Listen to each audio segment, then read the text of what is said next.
Bonjour à tous, j'espère que vous allez bien. Aujourd'hui, je vais vous donner mon avis sur certaines actions. Je sais que ça va pas forcément plaire à tout le monde, mais faut passer par là.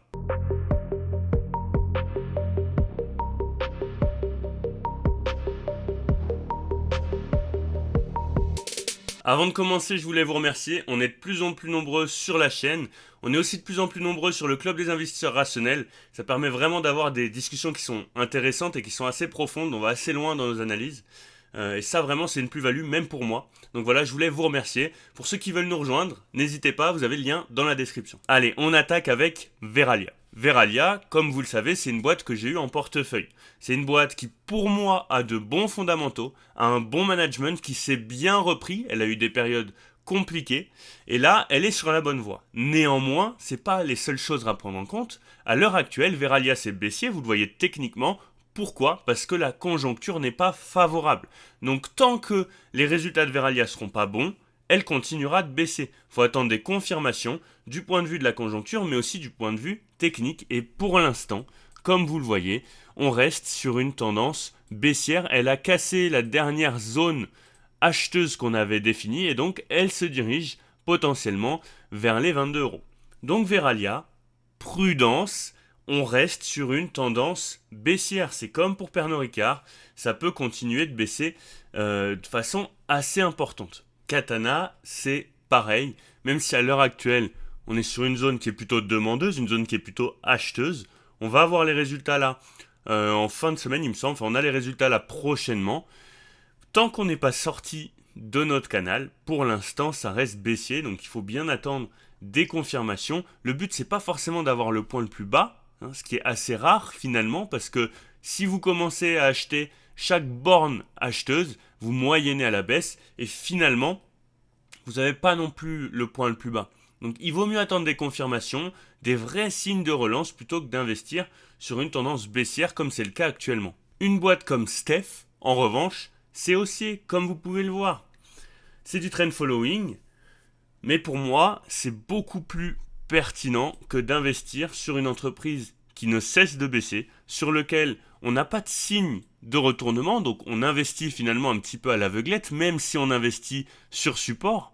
Donc voilà, je voulais vous faire part quand même de cette idée, sachant qu'en ce moment, c'est assez compliqué sur le CAC 40, c'est assez compliqué sur les entreprises françaises.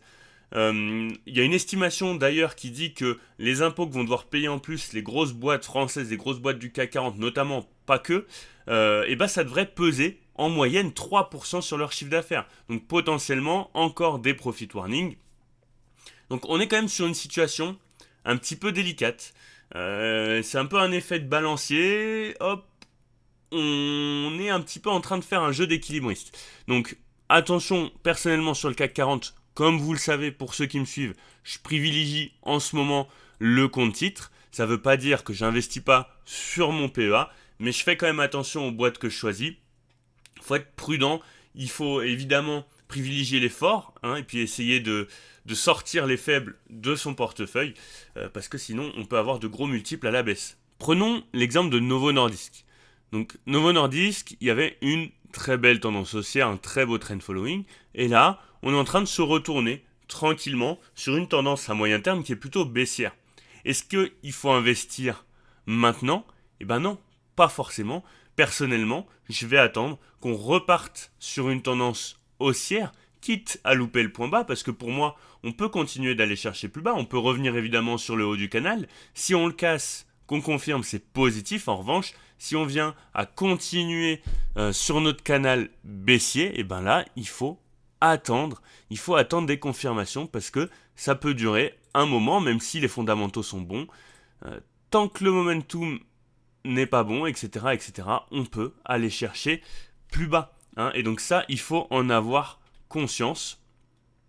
Il ne faut pas investir n'importe quand, n'importe comment. Donc voilà, il faut quand même être prudent sur ce genre de configuration. Psychologiquement, c'est pas facile de tenir une position qui est en baisse. Et généralement, quand finalement on se décide de vendre, et ben parfois c'est le moment où ça va remonter. Donc attendez des confirmations, soyez pas impatients sur vos positions. Le but c'est pas d'acheter le plus rapidement possible en se disant c'est bon, c'est le point bas, sans qu'il y ait d'éléments précis qui nous mènent à ça. Comme je vous l'ai déjà expliqué, personnellement, en ce moment, je privilégie sur le PEA le LQQ et le CL2 tant qu'ils seront en tendance haussière. Donc je suis rentré dessus à plusieurs reprises, une fois sur le bas de canal. Et là, vous voyez qu'on est pour l'instant sur une belle tendance haussière.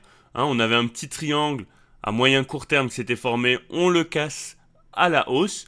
Donc pour l'instant, c'est plutôt positif. On attend évidemment sur le marché les élections. Vous voyez que le CL2, donc pour le S&P 500, il fait à l'heure actuelle un nouveau plus haut. Donc c'est très positif pour l'instant. Et je préfère personnellement investir sur finalement les forts. Donc là, on est sur une tendance haussière. Évidemment, j'investis pas n'importe quand. Je choisis des zones qui personnellement m'intéressent, des cassures de résistance, ou alors j'investis sur support, tant qu'on tient les supports, etc., etc. Mais pour moi, à l'heure actuelle, et c'est d'ailleurs, c'est pas forcément ce qui performe le plus, quoique là, à court terme, effectivement, je pense que le LQQ, ça doit être l'action là qui sur les dernières semaines performe le plus. Mais par contre, je garde mes très belles positions, mes positions à l'international. Hop, PEA, comme du Schneider Electric, du Air Liquide qui est toujours dans sa tendance haussière, c'est pareil. Hop, on a tenté de la casser, mais on l'a réintégrée assez rapidement, c'est pour ça qu'il faut attendre d'ailleurs des confirmations. Vous voyez, on a tenté une petite cassure pour Air Liquide, bon ça c'est les analyses qu'on fait sur le club des investisseurs rationnels. On a tenté une petite cassure, finalement on maintient le canal, on a beaucoup travaillé à l'horizontale. Pour l'instant, on maintient le canal. Donc, il va évidemment falloir casser cette zone vendeuse juste ici. Mais c'est du trend following. On a des points bas, on a notre canal, point bas, point haut, point bas, point haut, etc., etc.